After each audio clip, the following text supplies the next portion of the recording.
Welcome to the last painting or veil drawing session of this series. I've decided to put my veils into the into a portrait, since we're doing that too. I think I'm gonna bring in some of the warmer colors, especially the colors in front of the light, the yellow, the orange and the red, since I have the light coming out of the source that is in front of this person. So a candle, I want to probably put some yellow as candle, as the flame. I don't want to per se form the flame like, oh, this is a flame, this is a candle. Maybe I'll do that later, but this candle shines kind of like a yellowish light. Because I have green under there, it will become yellow-green. So I'll put some on the lighter areas. Everything that touches or that would be lighted in this kind of candlelight. And I do it very roughly. I don't want to overdo the yellow, because yellow is quite intense, and I still want it to have that soft, dreamy look. I might intensify the flame a little bit with orange around it. Might bring a little bit of orange on the lips to bring a little bit of life into it, that she or he is not dying, but actually has blood pumping in her system. The same maybe here on the eye. The warmer the colors get, you know, now that I'm warming up the lips, the eyes, maybe some part of the nose, probably the lighter area here, just a tiny bit to make it a more life effect. Otherwise, this the magenta and the green look very, I don't know, it's both very cool to me, cool colors. I want to warm this up a little bit. Maybe tiny bit of red. Never use lines, just a little bit of shade. A little bit of red maybe to say, hey, I'm a candle. Maybe I have a wick here.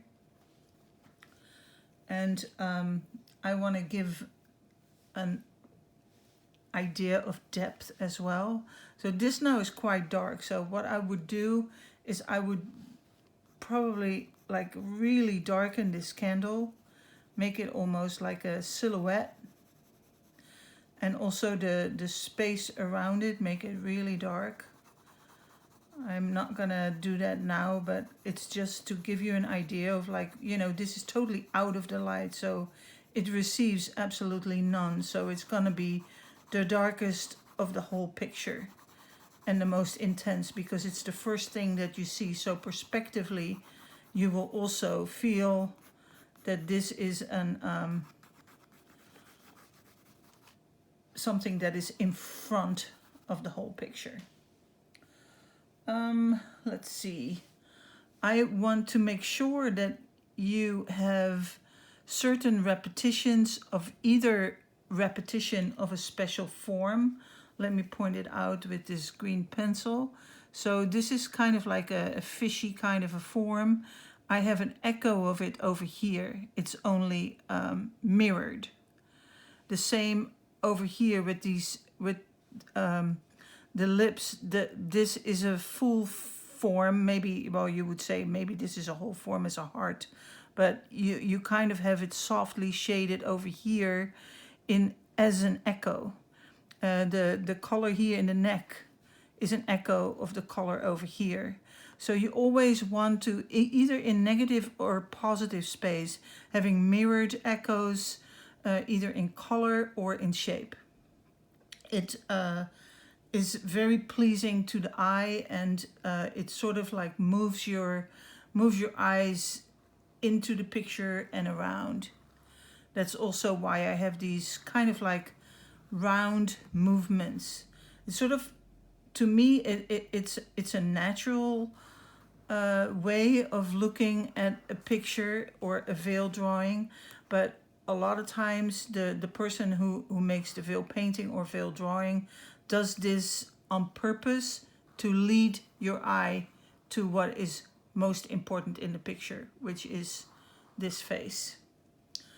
Yeah, I guess this is all. It's not finished. I want to make sure that my forms are not going to get too formed. So this is as formed as I will get. The only way that I'm going to finish my picture is maybe into accentuating certain colors in places and darkening this first bottom part of the drawing, which will make this even more light and rising this kind of like this image of this person out of the light. That's what I'm gonna do. I'll take a photograph at some point when I think it's finished, and then you'll have that as your reference.